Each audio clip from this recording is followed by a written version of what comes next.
So these soldiers, they must have just been bored to death. They must have been bored, because here they are on the day that the crucifixion is scheduled to occur, the day that they are going to crucify Jesus Christ. The soldiers are not reading a book. The soldiers are not checking inventory. The soldiers are not making sure the cross is sturdy enough. The soldiers are playing dice.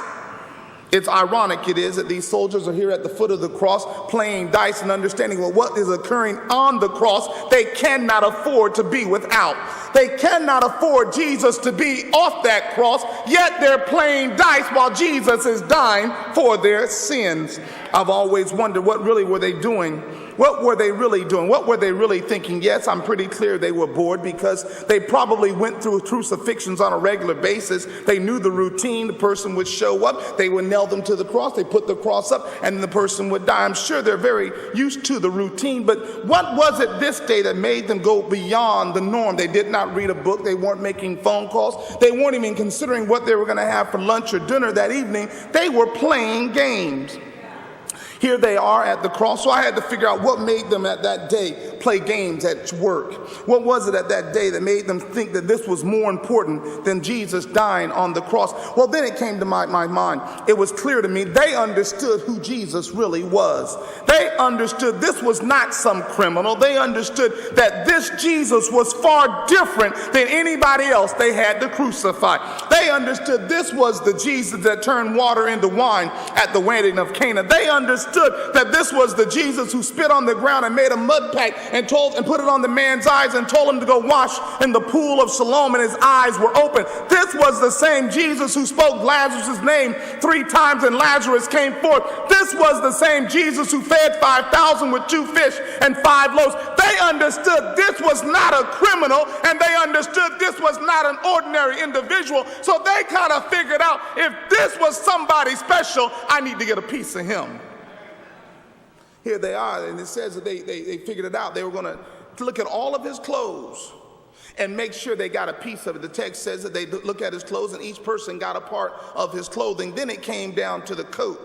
They thought, hold on a minute, let's not mess up the coat. This coat is a sartorial splendor, because this coat has no seams in it. It's just one piece, and it just drapes over his shoulders. Let's not mess up this coat. Let's not rip this coat. Then they thought, well, not only is this a one-of-a-kind masterpiece, but do you realize this could be the coat that the woman touched the hem of and that had healing power? They thought, let's not mess up this coat, because this coat may also have some waterproof properties, that Jesus walked on the water. Let's not mess up this coat. This might be a magic coat, and if it's not a magic coat, it's a special coat. And let's not mess it up, because whoever wins the dice game, you got a major coat.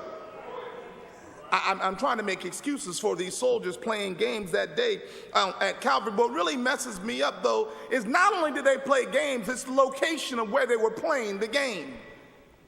I understand people pitch pennies. I understand people shoot dice. I understand people do a whole lot of stuff.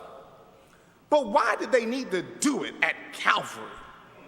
Why at the foot of the cross, where their life was being purchased? What was the need for them to play games? See, I don't get it. You have to understand, Calvary is an important place in all of our lives. And if there's one place you shouldn't be playing around, it's got to be at the foot of the cross. If there's one place where you should not be playing games, it's the place where your salvation was bought. It was the place where grace was given. It's got to be the worst place for you to be playing games. In fact, you have to understand, not only is this cross the worst place to play, but this cross is being converted and changed and transcending what its purpose is. Initially, the cross stood for punishment and shame, but now Jesus has turned it into a place of love and liberation, and for that reason alone, they should not be playing dice. But then again, when I look at this text and I look at where we are in the world today in 2013, there's a whole lot of folks still playing dice at the cross. In fact, if you're really honest with yourself, there's a whole lot of folks shooting craps at the church. Yeah, we're playing craps at church. Anytime the church is silent on the subject of sin, that's the church playing craps. Anytime we fail to speak up for the least of these, that's the church playing craps. Anytime the church thinks it's more important for them to be important